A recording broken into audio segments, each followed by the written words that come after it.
For the past 2 weekends, Justin Bieber has apparently been making waves at Coachella, and fans have been losing their minds over it, at least according to what's been circulating across the blogs. And this whole situation seems to have stirred up a reaction from Yaya Mayweather, the daughter of boxing legend Floyd Mayweather. There's a tweet she put out that I really want to break down. She wrote, "Justin Bieber should have been my baby daddy. I'm irritated." Now that's a pretty striking statement, isn't it? Here's the thing, and I'm speaking especially to those of you who came into your own a little later in life. This story is familiar. Not identical to your experience, but familiar. Because obviously, none of us has Justin Bieber's fame, his money, or his reach. And most of us haven't moved in the same circles as Yaya Mayweather. But nearly every man has known a woman like her. A woman who had access to something genuinely good, a man she could have actually built a life with, but instead chose to chase someone who was never going to make her his priority. And in doing so, she went from being someone's number one to being one of many. That was exactly the situation with NBA YoungBoy, a man who was already taken. And now she's expressing feelings over Justin Bieber, who was also married. There's a pattern there worth noticing. A lot of women carry that kind of regret quietly. And honestly, it reminds me of something from my own life. I was seeing this young woman, significantly younger than me, and I was genuinely crazy about her. The main obstacle was distance. She was living abroad in Africa, and that made things complicated. But my feelings for her were real regardless. And here's what's interesting. She wasn't even someone who fit the conventional standard of what most guys chase after. I've shared this story before, but it's worth revisiting. I had bought this woman an iPhone, and within about 3 months, she had moved on to someone else entirely. Then, roughly a year later, she had a child, and then another child by yet another man. To say I was devastated would be putting it lightly. I was genuinely heartbroken because my feelings for her were real.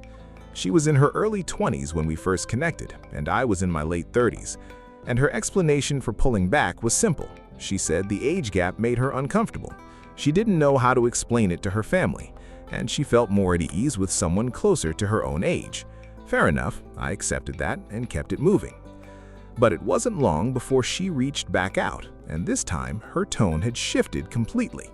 She admitted she had made a mistake. She said she didn't really know what she wanted back then, that she was going through a lot, and that she hadn't fully understood what she was walking away from. And that right there, that's what you'd call choices regret.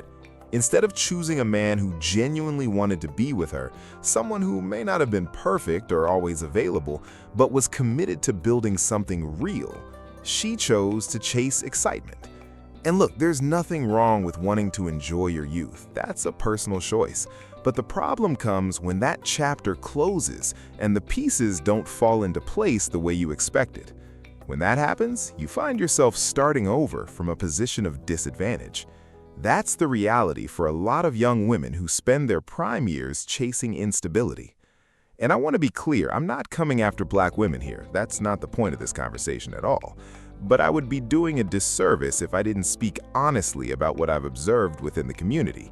For a lot of sisters, it can be genuinely difficult to see the value in a man who isn't flashy or exciting on the surface. Stability doesn't always sell itself easily. One of my closest friends drives trucks for a living. The man doesn't drink, He's got a fun personality, and he's clearly going through it emotionally. His fashion sense is something else. We're talking polo shirts that look like they came straight out of a clearance bin. But here's the thing. His career isn't exactly thrilling. It's consistent, it's dependable, it pays the bills every single month without drama. But it's not the kind of life that makes your heart race. And that's the problem. When a man is stable but unexciting, he tends to become someone a woman appreciates in theory, but not someone she's genuinely drawn to. He's the kind of guy you're glad exists, but he doesn't light a fire in you.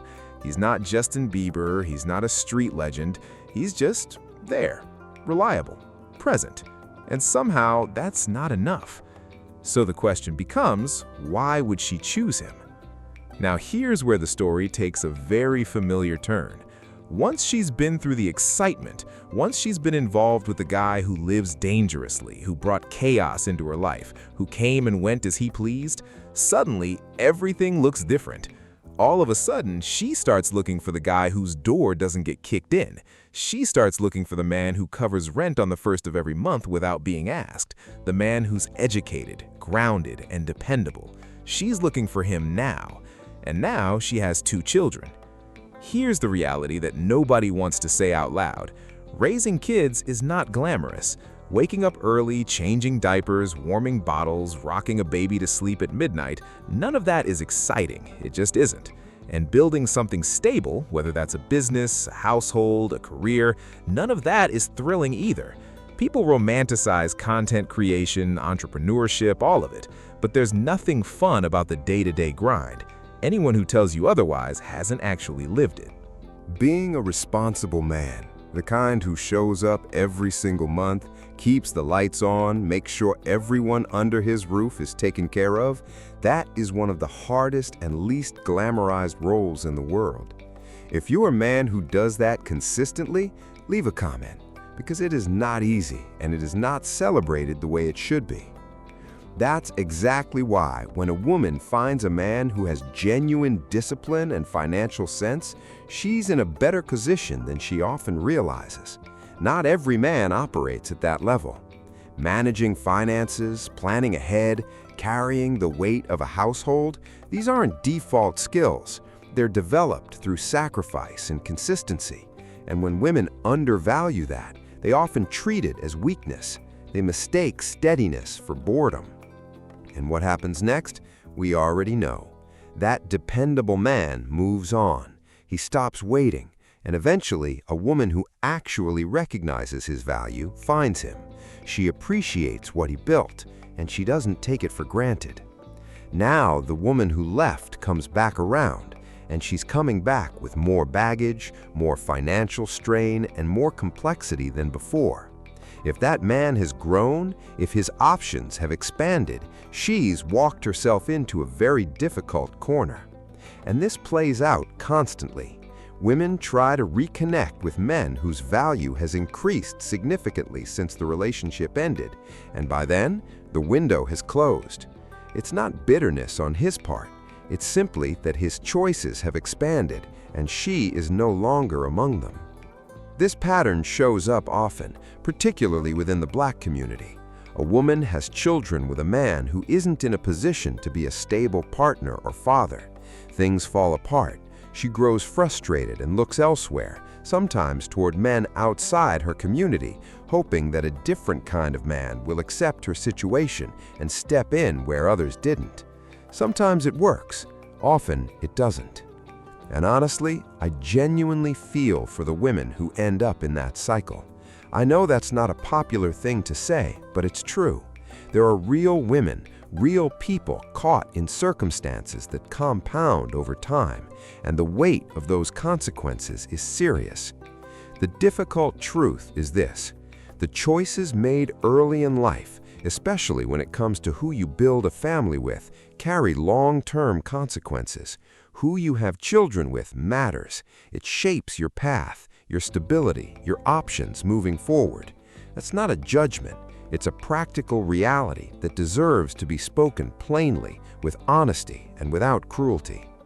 The hope is simply that more women, particularly within communities already facing systemic pressure, choose partners who are genuinely prepared to show up, because the cost of choosing otherwise doesn't just affect the moment, it shapes years.